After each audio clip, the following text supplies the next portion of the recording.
We're continuing this speech that the Lubavitcher Rebbe gave in the end of 1991, Tafshin Nun Beit, and where he's talking about the essence of God, and how the essence of God is something which is, on one hand, incomprehensible, infinitely high, but on the other hand, it's infinitely close. Impossible to comprehend how high and distant God is from us. Much more distant, if you want to call it that. Distance is not the proper word, but distant from our comprehension. It's not even in the realm of comprehension. On the other hand, how infinitely close God is, but in a way that's even less understandable. And that, says the Rebbe, is we can learn from the moon. The Jewish people are compared to the moon. And the Rebbe pointed out a very interesting fact about the moon, that two facts. Number one, when the moon is getting bigger, when there's more and more light, so the date of the month increases, right? The beginning of the month, there was just a little sliver of the moon. That's the first day of the month. Then there's more moon, second day. Then it comes to the 15th day of the month. The moon is at its fullest. And then the moon starts waning, less and less light, but the numbers don't. The numbers continue to raise.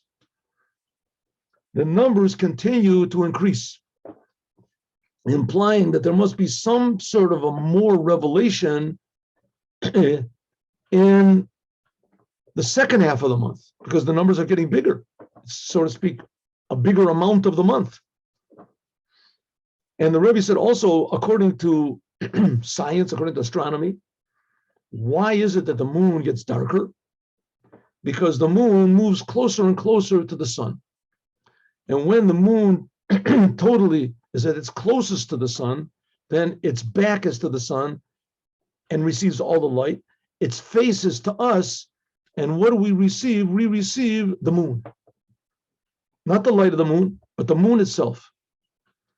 In the first half of the month, the moon is hidden from us. We just see the light of the moon. But the actual moon itself, which is the source of this light, or at least the reflector, we don't see. Right? What do we see? We see the light that's bouncing off the moon. The last half of the month, more and more we get the moon. It's just we don't see it. But that's what's facing us. Says the Rebbe that's the same. This gives a big hint because the Jewish people count according to the moon. And this is a big hint of what the Jewish people are. That the Jewish job of the Jewish people is to make two types of revelation of God. One is a revelation of God's light in the world and what God does and what God is, and that God is good and that God is creating and that God is all powerful and that God is infinite, to reveal those things in the world. But then there's also to reveal in the world the essence of God, not what God does, but God himself. That's the essence of God. What's the meaning of that? What's the repercussions of that? What's the this? So that means that this is a blessing which is incomprehensibly good, incomprehensibly, eventually, which will manifest itself in the raising of the dead. The raising of the dead, there can't be a blessing you can't imagine a blessing greater than that. Not only will death stop, but even more, the people who died, it'll be revealed they never really died. They were attached to something that was so infinitely high and real that we just couldn't see it, but they didn't die. Something like that. The Rebbe doesn't say this. Now I'm saying it. Is what we say, that the Rebbe is still alive. The Rebbe is still here. The Rebbe is still with us. The Rebbe is still with us in his physical body, right? What does it mean? It means we have no idea what reality is. We don't know what physical world is. Now we just see the light. It's like seeing the light of the moon. What is the moon itself? What does that mean? The moon itself. You can only detect the moon by means of bouncing something off of it, whether it's sound or light or something. But you have to see it. And that's not the essence of the real thing itself. We don't. So what do we see? Our seeing is not the proper vessel to perceive reality, because our eyes are also just part of the revelation. It's just part of the creation. So the same thing, Moses is going to orchestrate Moses. The same thing with Moses. It says that Moses didn't die, and Yaakov didn't die, and King David didn't die. David Melech Yisroel. What does it mean that they're living in the real reality?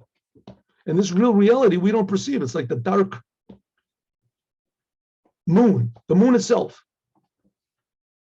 So it says this is that we can say that what it means that Yaakov sent these messengers before him. What does it mean before him? To a level to Esav, in order to draw down this level of the makifim of tohu, of the surrounding level of tohu. Oh,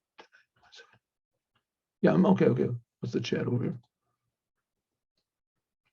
What's this? Okay, the Chanukah he talks about later. Chanukah he talks about. He mentioned about that, right?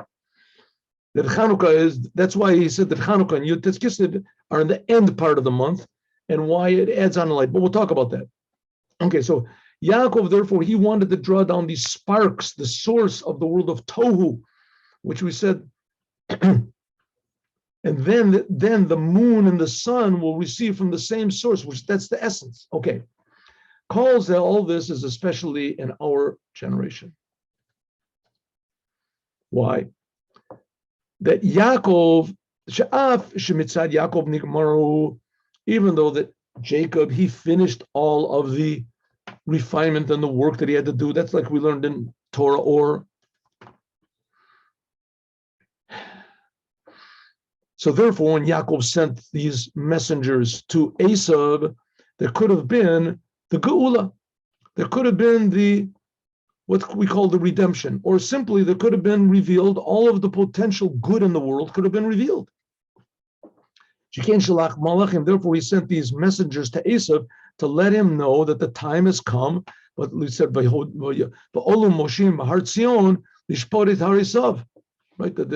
This prophecy that we're going to be learning about in the end of this Shabbat, in the Haftorah of this week's Shabbat, which is a prophecy from Ovadia, the prophet Ovadia.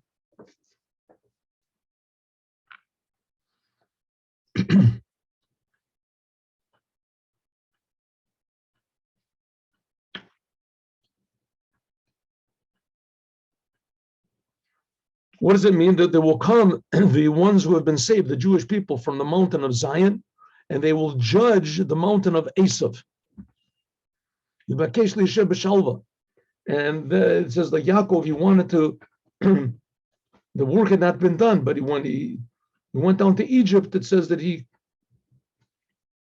wanted to sit quietly. Not when he went to Egypt, I'm sorry. Beforehand, before the story of Yosef, which we'll see next week. Nevertheless, no bunyan Paul, Mitzad, Ubaolam. Yaakov thought that maybe he could appease Esav and that they would work together, but it didn't work out. Esav, as I said before, is all of the power and reality of this physical world and the spiritual worlds also, and the creation. And Yaakov is the creator. And he thought that Esav got his part together, but he didn't. So Yaakov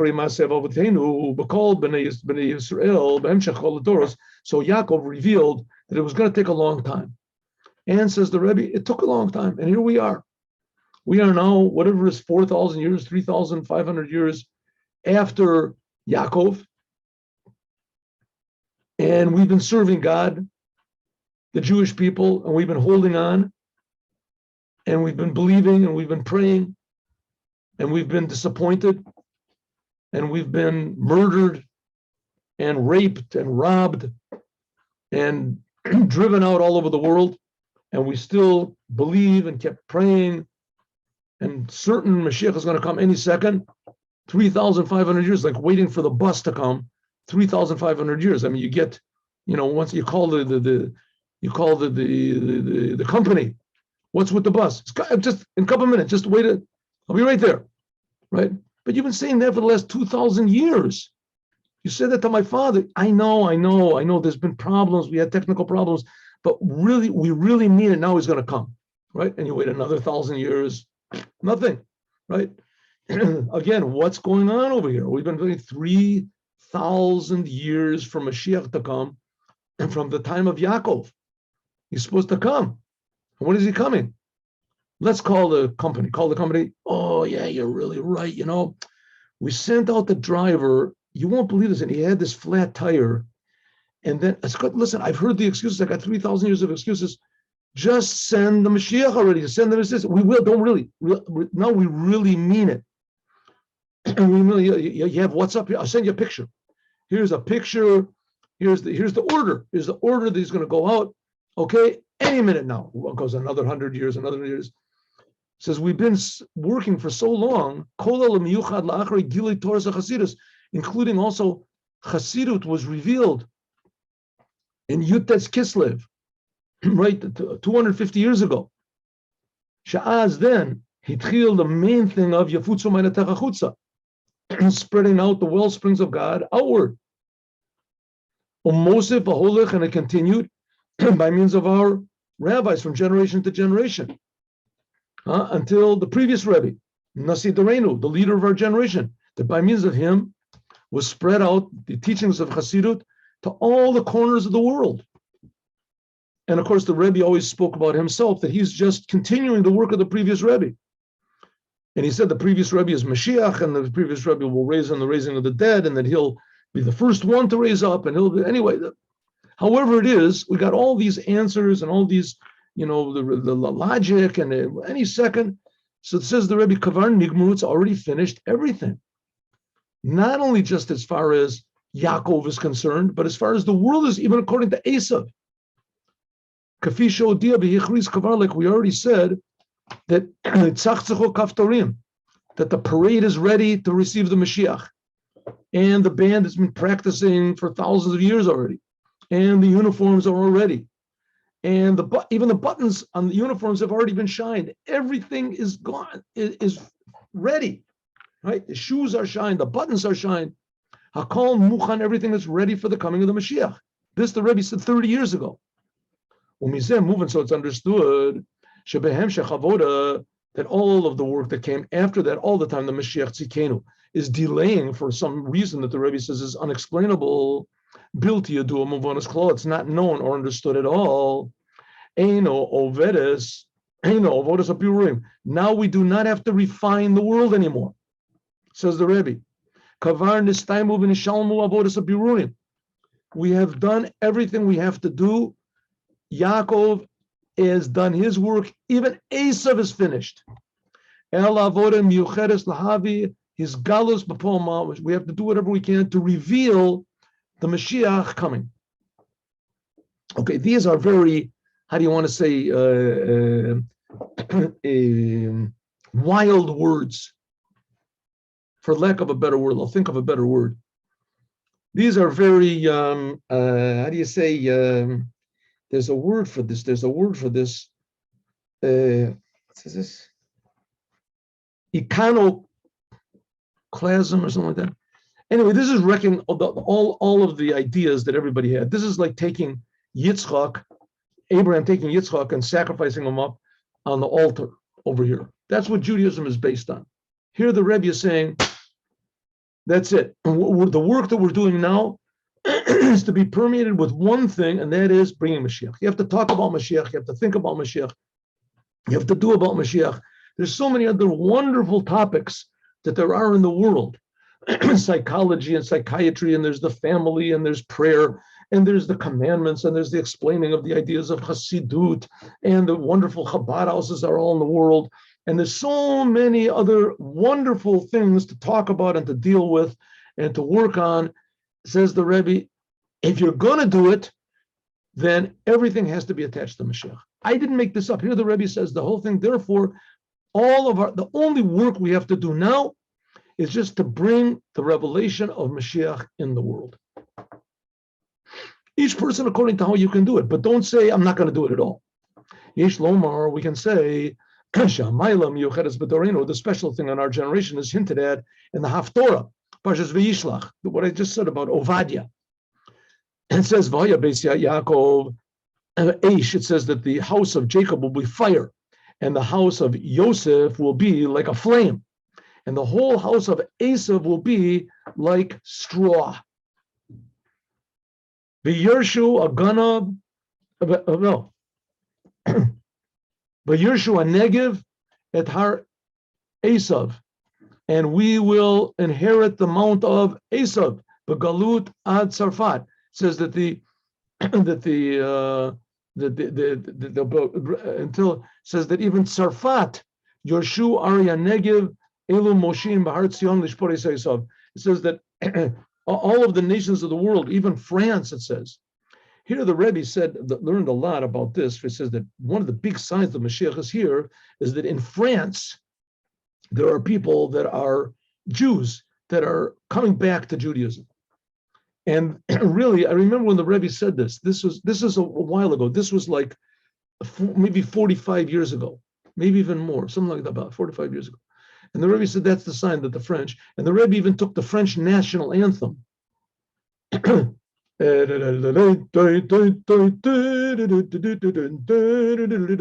he took the words of this prayer that we say, Haderet ve'amuna, on Shabbat. It's a prayer we say on Shabbat. Haderet ve'amuna l'chayolam imabim v'bracha l'cha. It's in alphabetical order. And after the Rebbe did that, first of all, they changed the anthem a little bit. After the Rebbe did that, they changed the anthem. And not only that, all of a sudden there started coming all of these Jews from France, young people. All of a sudden it was just, the 770 was just packed. And also the women's section, the woman told me, was just packed with girls from France. Right, France. And now it's a regular thing. Now those people back then, now they have children. Some of them have grandchildren. Right, France. Hundreds, thousands of Jews suddenly started becoming religious in France. Now, France was a terrible, terrible place for Judaism because they were very, warm and acceptable, and especially intermarriage. Intermarriage, not to hold on to these prejudices and stuff like that. And we'll accept you. We like you, like Napoleon started. And intermarriage was a big thing, and there was a lot of Jews. There was Jews that were prime ministers of France. It was, Mendes, France? I think he was a Jew. I think so, right? Wasn't it? Anyway, they were Jewish. They were very accepted, in France, and that, in a way, was the big nemesis of the Jews over there. All of a sudden, Jews started coming back to Judaism in France. But Yesh Lomar, and that's hinted at in the Haftorah, that's one of the signs the Mashiach is eminent or is here or whatever. Yesh Lomar, we can say Shamaylam Yocheret B'Dorenu, the special thing in our generation.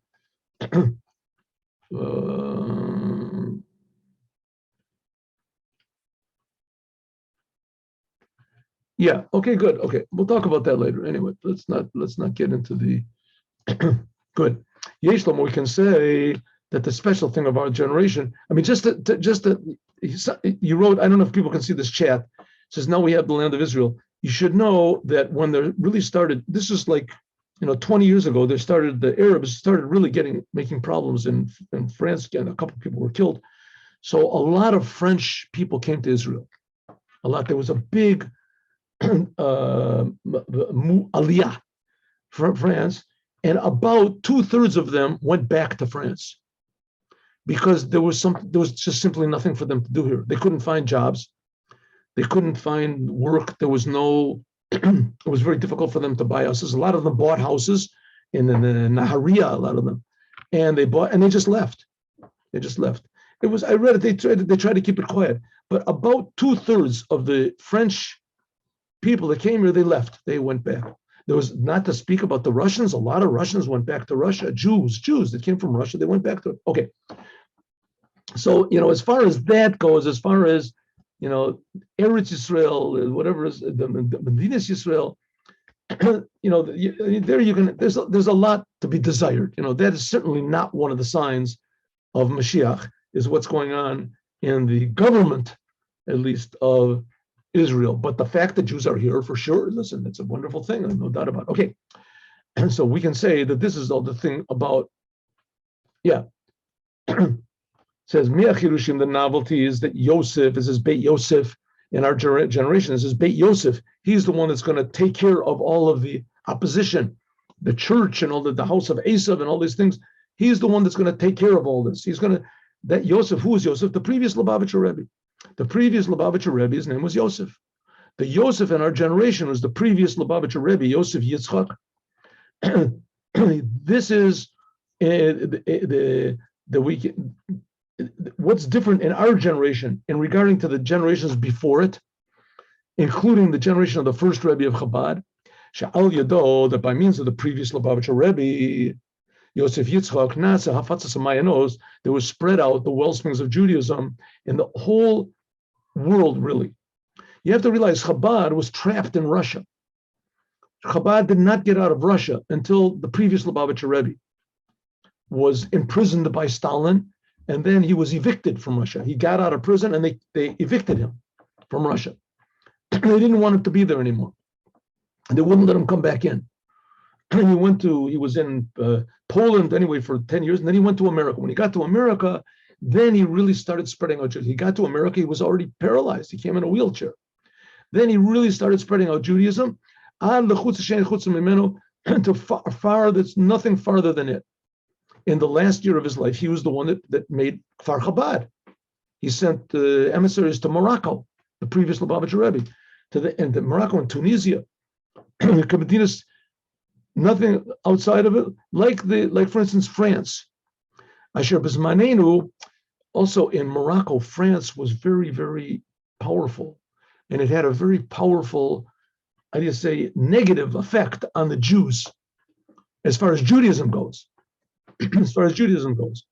As soon as the French opened up their alliance, their schools, the Jewish population of Morocco, that they had been, God-fearing. There was no such thing as a non-religious Jew in Morocco until the French came.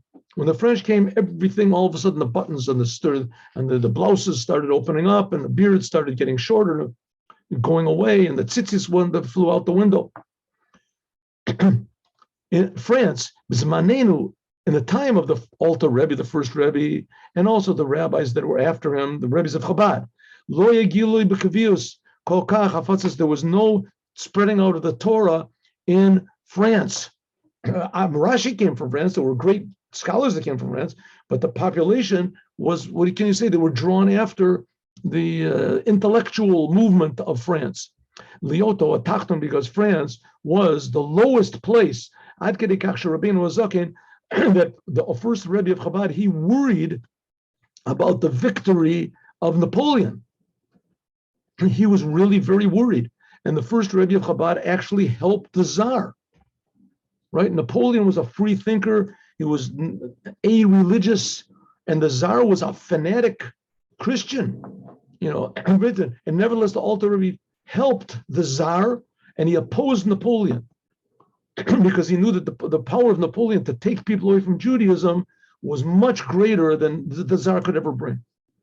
But the reign only in our generation, by means of Beit Yosef, the previous Lubavitcher Rebbe, Nasa is the revelation of spreading out the well springs of Judaism, even in France. B'Yesod, when he founded Tomchei Tamimim in France, there's this, the big yeshiva over there in Renoir, Al Derech, just like it was in Lubavitch.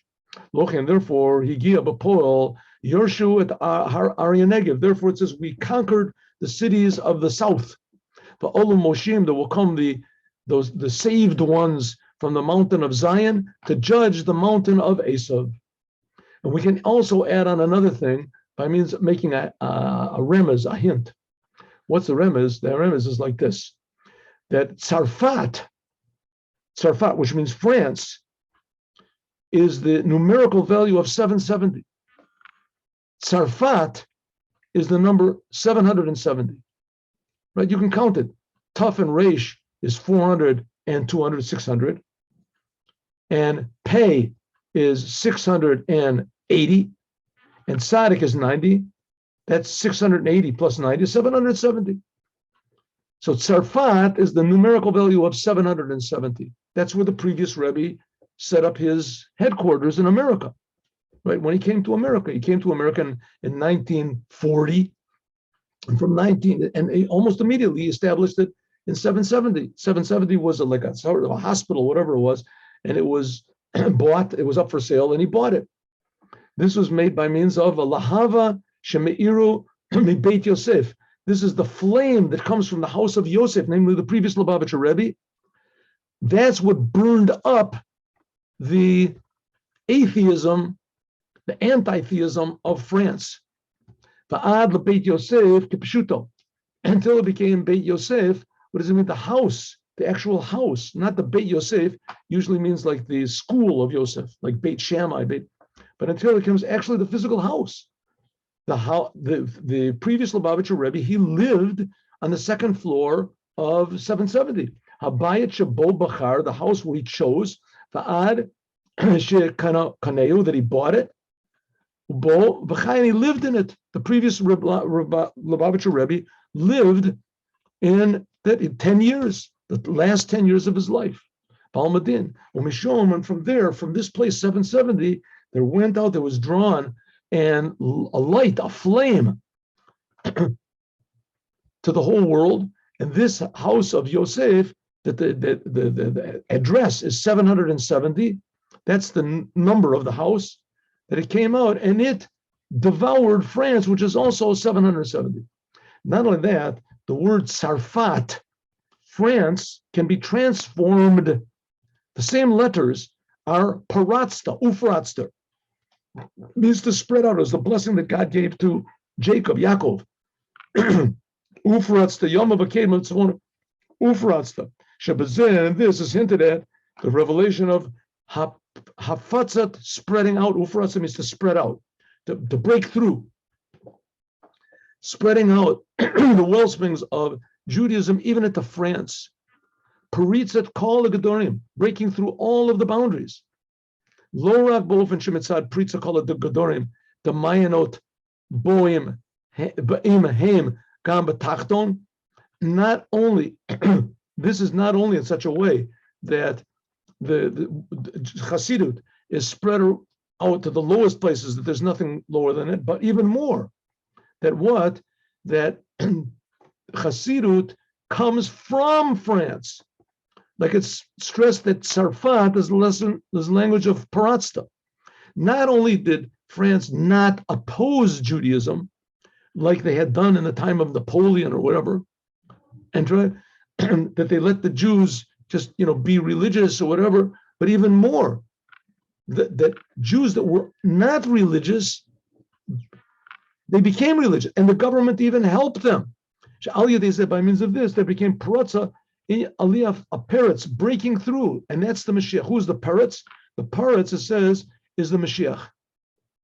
That says, Ola parrots lefanenu, like it says, the parrots has come before us. What is this? It's and what in the sentence in Micha, it's a prophecy in Micha, that the Mashiach will, so to speak, break through all of the boundaries of darkness, etc.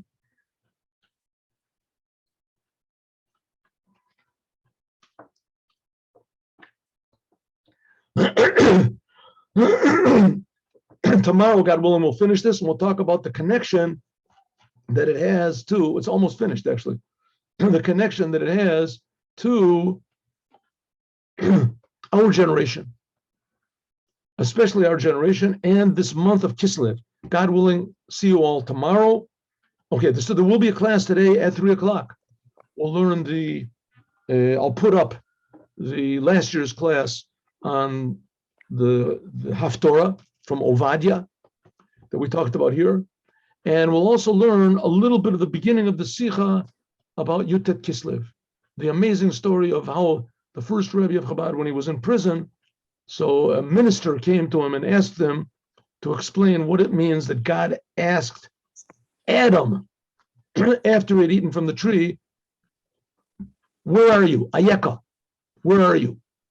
What does it mean? God didn't know where Adam was. And the amazing answer that the first Rebbe of Chabad gave, which is so tremendously relevant to each one of us that God is asking everyone, me and you, where are you? As we'll talk about more, God willing, today at 3:00. Be with us. Shalom u'bracha. Have a good day. Das, No. das